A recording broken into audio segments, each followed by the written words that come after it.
انا وانت البطه. هم الباقي. انا وانت البطه وهم عليهم المحشي. اوركني واصدر نفسك وايه وارجل بقى. الباقي. وارزق. ودي الدوم. البقيان الروح. دوم الراس. كفايه علوم الراس. اه انا وانت البطه وهم ياكلوا محشي عليهم كفايه وملوخيه. ايه المحشي حلو؟ تسلم جميل. ايديك، مية مية. جميل، الله ينور عليك. انتوا هتاكلوا المحشي كده كده، انا هم ناكل البط. انا انا وابو سيف هناكل البط، عليك المحشي ندومنا ورق. بس بألف هنا. ربنا. ايه يا حاج؟ ايه الحاجات الحلوه دي؟ انفع محشي يعني يجي مني؟ بدنجان وفلفل وكرنب. ده الكرنب بقى مسيب ب 25 جنيه. كان كفايه البدنجان ما والفلفل. يغلاش عليك يا حاجه والله. الله يبارك لك. ايه البط البلدي الجميل دي؟ ايه رأيك؟ لا والله جميل بصراحه، الله ينور عليك يا منى. نعم يا المحشي خالد. اللي بتحبيه مالكش حجه يا منى. خالتك حبيبتي. ام سيف عامله محشي عسل وبط بلدي. تسلم ايديك. وملوخيه خضرا كمان. تسلم ايديك يا ام سيف. تسلم يا حاج. ها؟ الحاجات الحلوة لا دي. لا، بصراحة حاجات حلوة جاية على غفلة كده. جايبين الحلل وجايين على غفلة. السلام عليكم ورحمة الله وبركاته. ازيكم عاملين ايه؟ يا رب تكونوا بخير. ان الله وملائكته يصلون على النبي يا ايها الذين امنوا صلوا عليه وسلموا تسليما. اللهم صل وسلم وبارك على سيدنا محمد وعلى اله وصحبه وسلم. ان شاء الله النهارده هنعمل مع بعض محشي وبط بطريقه سهله قوي، ان شاء الله تعجبكم. اول حاجه نحط معانا معلقه كبيره كده من الدهن اللي انا كنت مسيحاه معاكم، واحط شويه زيت، وهبدأ انزل بالبصل بتاعي. بحب انزل بالبصل متقطع، بلاش تفرمه في الكبة، ما يكون متقطع كده بيبان في طعم المحشي وبيديله تسكيرة حلو. كده بقى هبدأ اقلب البصل بتاعي واشوحه، واول ما يدبل معايا اقول لكم هننزل عليه بايه. كده بدأ يدبل معايا اهوت البصل، يا دوبك يدبل مش يصفر، وابدأ انزل عليه بشوية شطة. او لو مش عايزة المحشي حامي حط فلفل، يعني قرن فلفل كبير كده او قرنين متوسطين. ده يعتبر كام قرن كده صغير شطة حامية، عشان المحشي يبقى حامي. بدأنا نشوح في الفلفل بتاعنا او الشطة، ونبدأ ننزل بمعلقة توم صغيرة. ده توم متفرز، كده معلقة صغيرة. مش متفرز حطي فصين تلاتة كده. على فكرة طعمه ما بيبانش في المحشي، قلت لكم قبل كده، وبيبقى جميل جدا. بالعكس بيديله طعم حلو، بس ما بيبانش ان هو فيه توم. ده كده قلبنا التومة دابت كده معانا. هبدأ انزل دي معلقتين من القشيم بتاع الدهن او المرتة اللي كانت طالعه زمان زمان، وريتها لكم قبل كده. معلقتين كده، هي اصلا يعتبر حبيبات صغيره خالص، مش باينه وما بتبانش في المحشي، بل بالعكس بتديله طعم حلو وما بتبانش ان هي فيها دهن او حاجه. والمحشي ذات نفسه بتاكليه ما بيبانش اصلا انت حاطط عليه دهن. هبدأ احط بقى شوية توابل، فلفل اسمر، كمون، كزبرة، 7 بهارات. كل البهارات اللي انت تحطيها على المحشي بتاعك يعتبر اقسمها نصين. حطي شوية في الأول على البصل والفلفل، ياخد ريحة كده مع البصل ويتشوح في السمنة.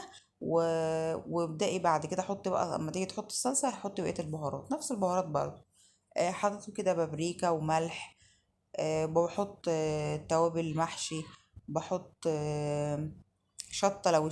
لو انتي مش حاطة شطة خضراء، هي دي انا اكتفيت بالشطة الخضراء ديت، ما حطيتش شطة بودر ولا حاجة لان اصلا هي كانت حامية. كده شوحتهم مع بعض وخدوا الريحة من ريحة السمنة بتاعتي. هبدأ انزل عليهم بالطماطم ديت، صلصة متفرزة عندي. هبدأ انزل كده بيها واسيبها تفك. هقلبها كده تقليبه، واقوم مغطيه الغطا واسيبها لما تفك خالص زي ما انتوا شايفين.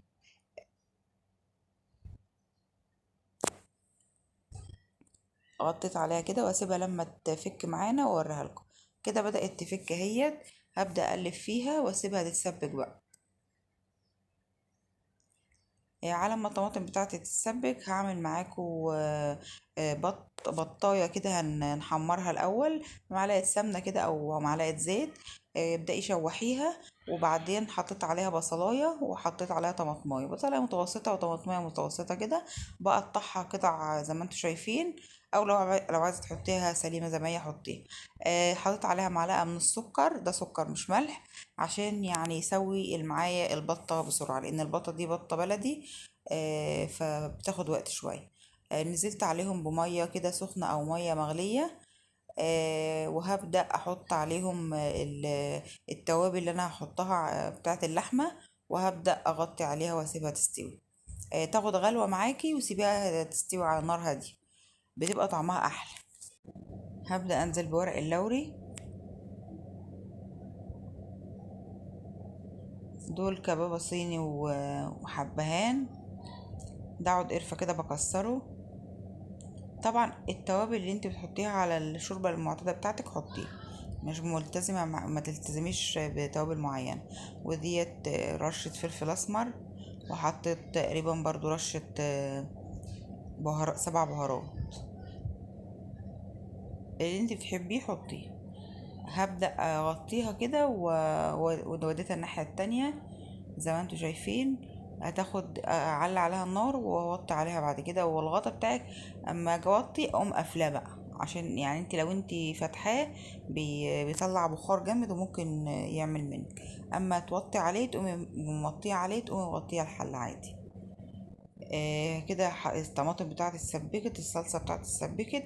هبدا احط بقيه البهارات زي ما قلت لكم قبل كده: فلفل اسمر، كمون، ده ملح، كزبره، وحطيت سكر، وحطيت 7 بهارات، حطيت توابل محشي، حطيت بابريكا. التوابل اللي انت بتحبيها حطيها. في ناس ما بتحطش على المحشي الا كمون بس، او فلفل اسمر وكمون بس يعني جربوا التوابل ديت، بتدي طعم جميل قوي للمحشي، بالذات توابل المحشي. توابل المحشي المذاق ديت فيها اصلا بهارات، فيها زي اعشاب الخضره متنشفه، فبتدي طعم حلو. حطيت كمان معلقه دبس رمان كبيره، طعمها جميل جدا في المحشي، جربوها هتعجبكم اوي. هو عامه الدبس الرمان بحطه في معظم اكلي، يعني بصراحه بيدي الاكل طعمه جميل جدا. كده خلاص اتسبكت معانا زي ما انتوا شايفين. طالما السمنه بتاعتك او الادام اللي انت حطاه طلع على وش الطماطم، كده تبقى اتسبكت. هبدأ انزل بالرز، دول حوالي 2 كيلو من الرز. هقلبهم على الصلصة بتاعتي. انا يعتبر بزود الكمية شوية، ليه؟ عشان مثلا هعمل النهاردة اسوي وابقى سايبة مثلا حلة لتاني يوم.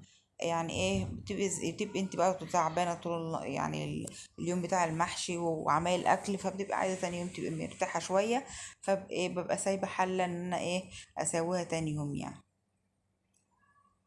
كده هقلب الطماطم الرز بتاعي في الصلصة كده اتقلب. هبدأ انزل عليهم بالخضرة، كزبرة وشبت. لو بتحب البقدونس حطيه، انا بحب احط كزبرة وشبت بس. هبدأ كده اقلبهم مع بعض، ونبدأ كده كده الخلطة بتاعتي تكون جاهزة. طبعا ضوء الحدق بتاعها، لو محتاجة ملح حطلها. هبدأ اجيب مية بقى مية كده نغليها عشان نسلق فيها الكرنب. حاطط فيها ملح، حاطط فيها كمون، وهبدأ ان هي تغلي معايا، وابدأ انزل فيها بالورق الكرنب بتاعي. هي انا كده دلوقتي سلقت شوية، وهوريكم بقى اخر حاجة كده بسلقها. انا يعتبر سلقت الكرنب، وكده سيبكم كام ورقة في الاخر اوريها لكم. بتنزلي كده في المية بتاعتك يا دوبك دقيقة كده، وتقلبيه على الناحية التانية وتشيليه. ما تحاوليش ان هو يتهري منك، حاولي ان هو يبقى متماسك وطري في نفس الوقت. يعني تشوفيه تلاقيه طري ومتماسك، ان هو ما يتهريش منك. تيجي تقطعيه هتلاقيه يتفرفت منك ومش هيبقى كويس. خلي بالك ان الكرنب بيستوي بسرعة. ده شكل الكرنب اهو. انا قعدت على الارض طبعا، آه لان مش هقعد احشي بقى الكمية دي كلها وانا واقفة. ده البتنجان، تقويره سهل طبعا، كلكم عارفين تقويره، شايفين شكله جميل وصغير ازاي. هبدأ احشي معاكم.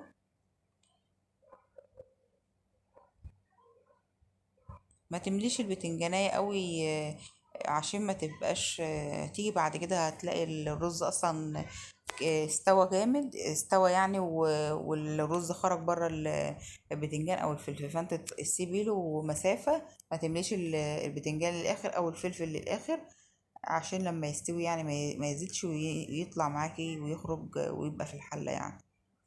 دي كده البطة بتاعتي استوت، قطعت الرقبة بتاعتها كده لقيتها استوت. هبدأ احط لها الملح، يعتبر فاضل لها حاجة بسيطة ويعتبر استوت يعني. حطيت لها الملح وهبدأ برضو اسيبها تستوي كمان شوية وتاخد من طعم الملح.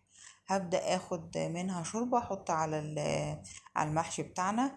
ده كده المحشي بتنجان والفلفل وقرنين شطة كده على الوش، بس طلعوا باردين مش حامين. ابدا احط كده الشوربه بتاعتي. طبعا الشوربه بتاعتك تبقى تشوفيها حدقها عامل ايه. لازم تكون مظبوطه وتبداي تحطيه. وممكن تحطي واحد مرقه دجاج تفركيها كده عليهم من فوق وتحطي عليها الشوربه.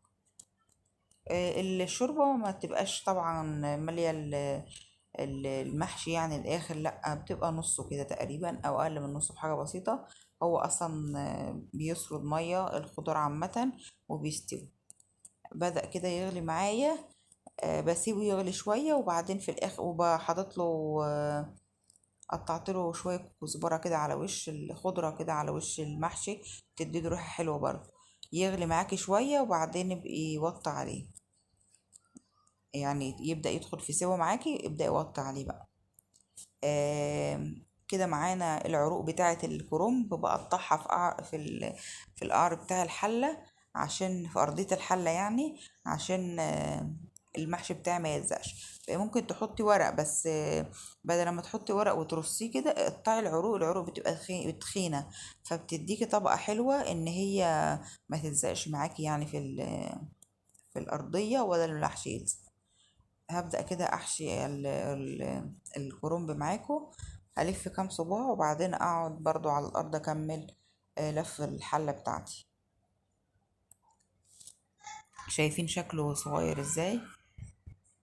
حاولي تقطعي الكرنب يعني التقطيعة بتاعتك من الاول صغير. انا نسيت اللي انا اقول لكم بتقطع ازاي.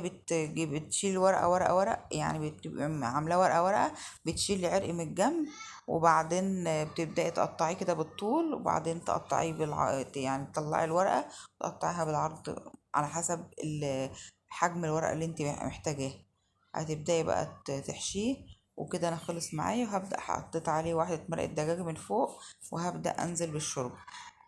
الشوربة بتاعتك تكون سخنة عشان ينجز معاكي المحشي. الشوربة بحطها قد ايه؟ بحط تانيين احط كده لحد ما تبدأ تظهر معايا على الوش وابدأ امسك الحلة هزها تنزل الشوربة معاكي تحت عشان تتأكدي ان الشوربة وصل تحت زي ما انتوا شايفين. وبعدين خلاص كده انا مش عايزة ان الشوربة تبقى عايمة على وش المحشي، لا الشوربة تبقى يعتبر الصابع اللي فوق هي تحتها، يعني الشوربة تحت الصابع اللي فوق عشان يطلع معاكي المحشي حلو مفلفل مش معجن.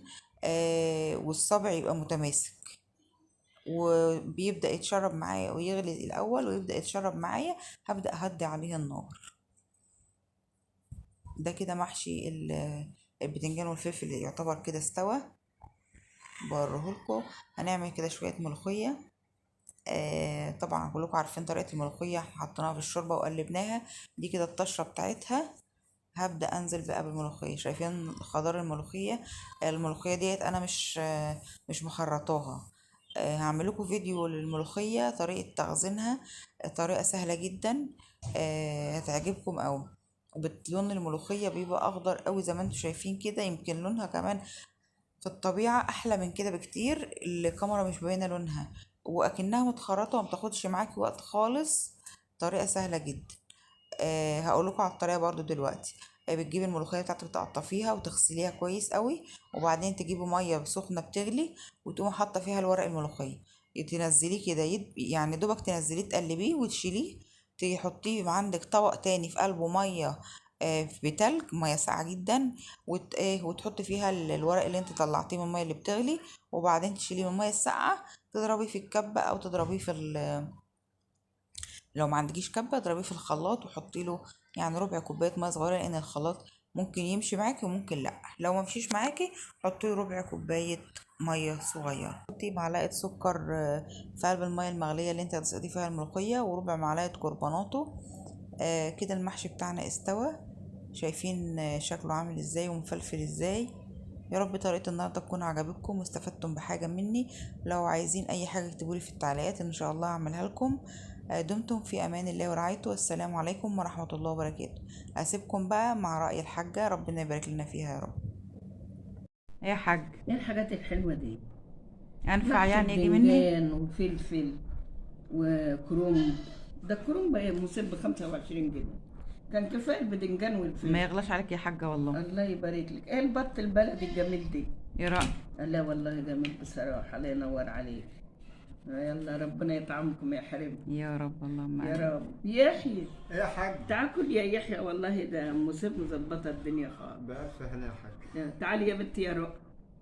رؤى تاكلي، تاكلي معانا يا منى. نعم يا المحشي تيتا. اللي بتحبيه مالكش حجة يا منى. خالتك حبيبتي. ام سيف عامله محشي عسل وبط بلدي. تسلم ايديك. وملوخيه خضرا كمان. تسلم ايديك يا ام سيف. تسلمي يا حاج. ها؟ الحاجات الحلوة لا دي. لا بصراحة حاجات حلوة جاية على غفلة كده. جايبين الحلل وجايين على غفلة.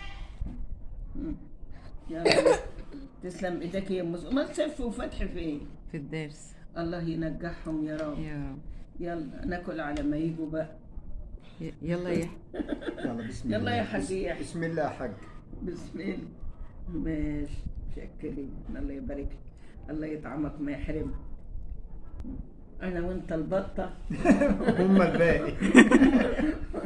انا وانت البطه وهم عليهم المحشي. اوركني واصدر نفسك وارجل البقيه. وارزق. وان الباقيان الروح. دوم الراس. كفايه عليهم الراس.